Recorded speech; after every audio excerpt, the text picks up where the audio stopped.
धीरेंद्र शास्त्रींच्या कार्यक्रमात चेंगराचेंगरी, विभूती घेण्यासाठी गर्दी केल्यानं चेंगराचेंगरी।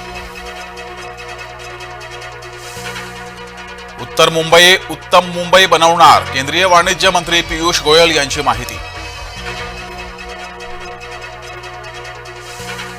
100 दिवसांचं विजन लोकांसमोर मांडत आहोत, आढावा बैठकीनंतर उपमुख्यमंत्री एकनाथ शिंदेंचं वक्तव्य।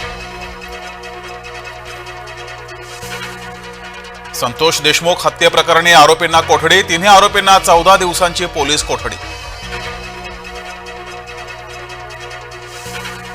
देशमुख कुटुंबियांना धक्का लागला तर मुंडेंना फिरू देणार नाही, मनोज जरांगे पाटील यांचा धनंजय मुंडेंना इशारा।